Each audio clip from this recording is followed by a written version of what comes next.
So in my first period class today, we got to this example and we started solving it algebraically, but I didn't get to the point where I showed you how to do a power function in your calculator. So we're going to start by doing this one in your calculator, and then I'm going to show you how to do it algebraically. And then we're going to go through examples 2 and 3 and how to do them algebraically and talk about why it's not going to work to put them into your calculator. So everybody go ahead and open up your calculators, and I'm going to start from the blank screen. So you want to go to Stat to begin with, and we're going to edit our lists. Now if you're looking at your notes right now, for the x values we have 1, 16, 81, 256, and 625. And then let's scroll over and put in our y values, which is 0.5, 1, 1.5, 2, and 2.5. Now we need to make our window fit the data, and so if I look at my lowest x value, in this case it's 1, I'm going to go ahead and put 0 in as my x minimum. For my x maximum, it goes up to 625. I'm going to go ahead and put 700 as my x maximum, and I'm going to put my x scale at 100, just so we're not looking at a whole bunch of tick marks right next to each other. So we're only going to see 7 tick marks going out, 100 through 700. Let's see, y minimum, looks like we have 0.5. I'm going to go ahead and put 0 for my y minimum, and I'm going to go ahead and put 5 for my y maximum. So that window should fit our data. Now I want to make sure my stat plot is turned on, so I'm going to quit from this screen, and I'm going to hit second stat plot and enter, and that plot is on, so I can quit.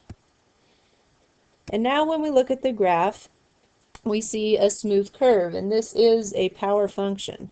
So to find the equation for this power function, we're going to go to Stat and go to Calculate, just like when we did a linear regression, but this time we need to scroll all the way down to A. You can also hit alpha A, and that'll pull it up. But that is our power reg. So let's go ahead and hit enter.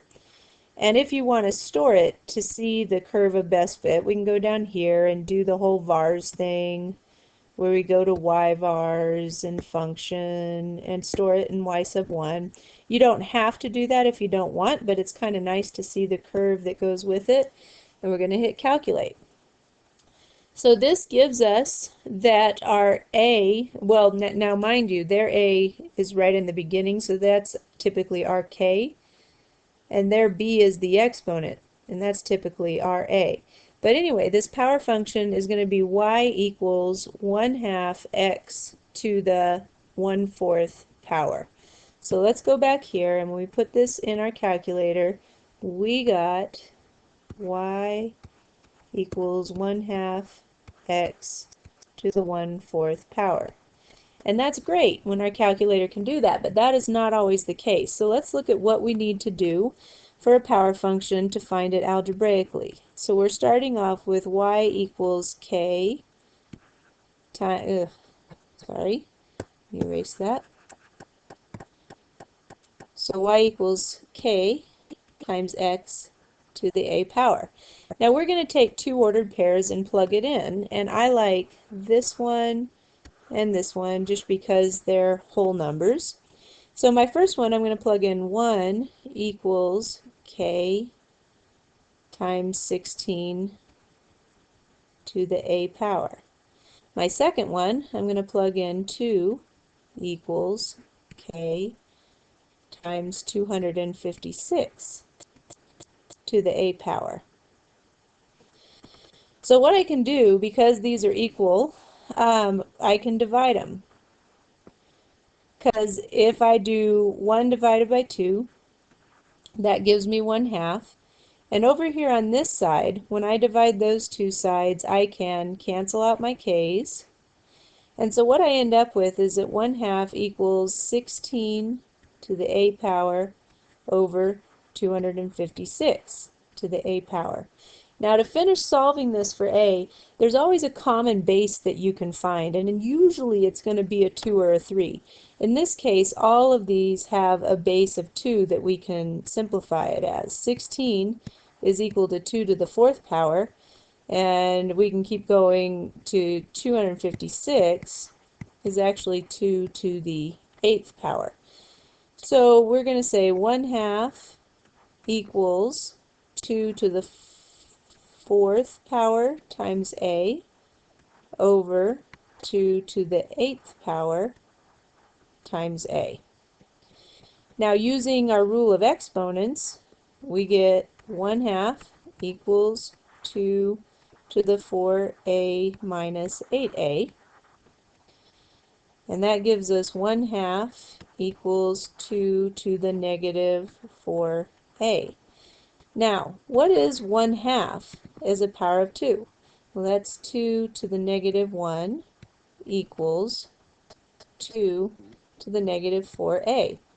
And this should look familiar to you from last year, because what we have now is that these exponents can be equal since we have the same base. So we get negative 1 equals negative 4a, and divide by negative 4, and we get 1/4 equals a.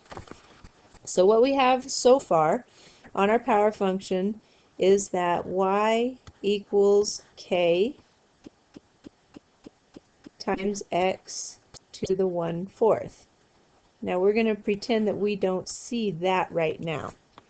So now we're just going to take one point, which I like this one the best, and we're going to plug it in to find our k. So we're going to say y is 1, and that equals k times 16 to the 1/4 power. And so 1 equals k, well, 16 to the 1/4 power is 2. So divide by 2 on both sides, and we get k equals 1/2. And when we put it together, just like before, we get y equals 1/2 x to the 1/4. Alright, now this next one I did in my last period honors pre-calc class. Let me clear the ink from the page. And when you see that 0, 0 is on your list, if you put 0, 0 on your list into your calculator, it will not be able to compute the power function. So if you only included these 4 ordered pairs, then it could compute the power function. But you know that probably I'll put one on your test where 0, 0 is part of your data, and you're going to have to come to that conclusion. But anyway, you need to know how to solve this algebraically, and that's how we're going to do it to begin with. And so y equals k times x to the a. And this time I like this point and this point because they're pretty.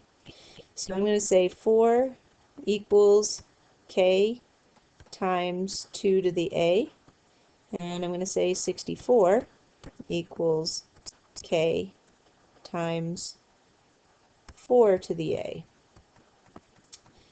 Now if I divide both of those, we get 1/16 equals, our k's cancel out, so we have 2 to the a over 4 to the a. Well, what is our common base here? Again, it's 2.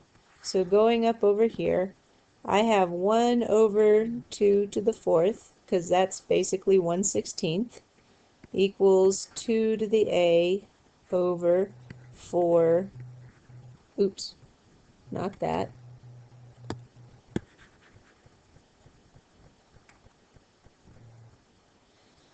over 2 to the 2a. So when I do my rules of exponents, that's going to be 2 to the negative 4th, and this one's going to be 2 to the a minus 2a. So 2 to the negative 4th equals 2 to the negative a. So again, just focus on this exponent and this exponent, and we get negative 4 equals negative a, so therefore a equals 4.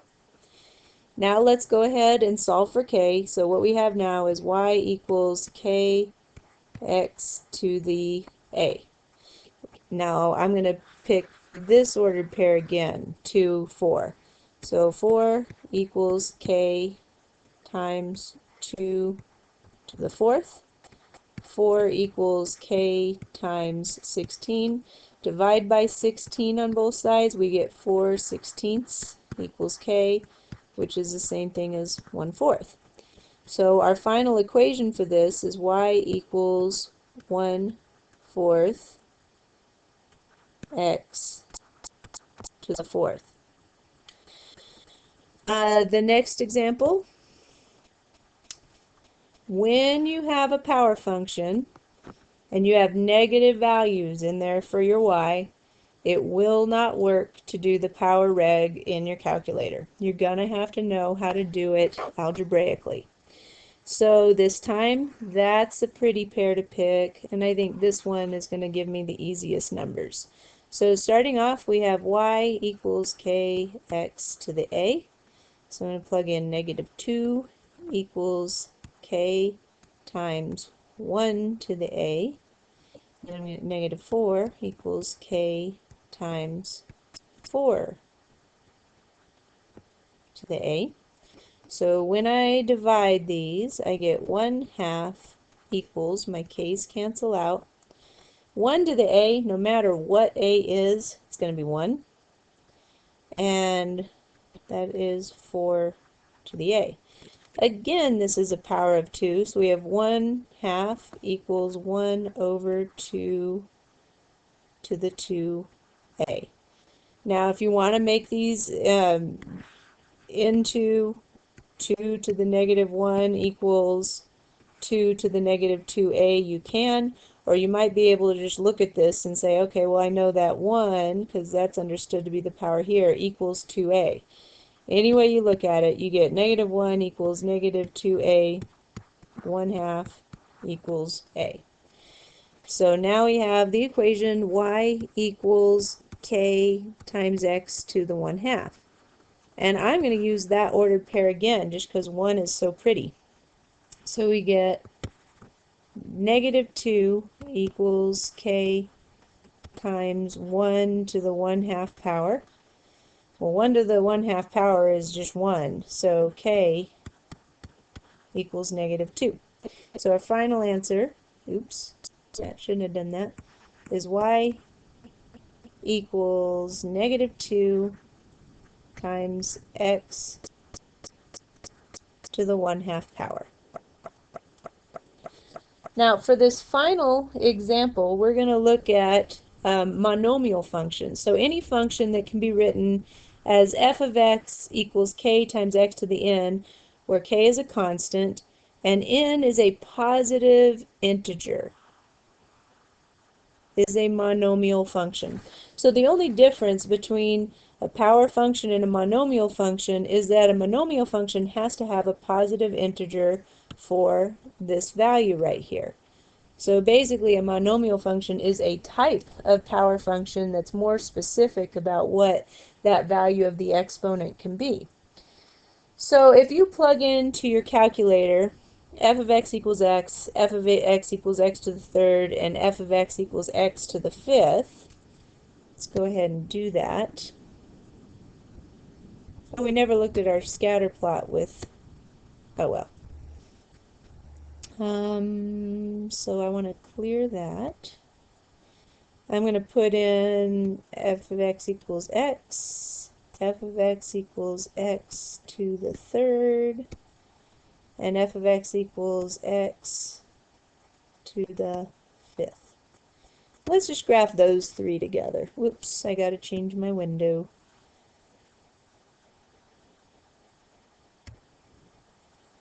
Now it's going to take a while to graph all of those.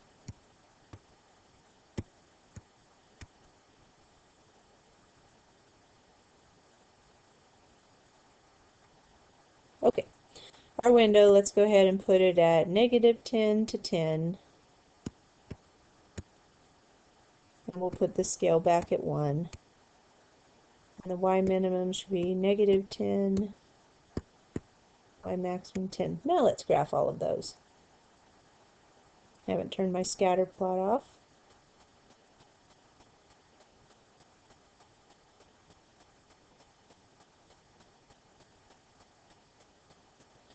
So what ordered pair do all three of these graphs have in common? Well, these all have the origin.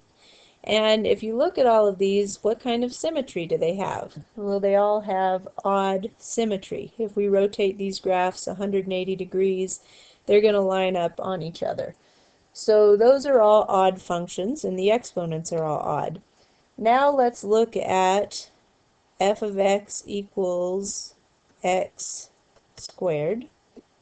F of x equals x to the 4th. And f of x equals x to the 6th.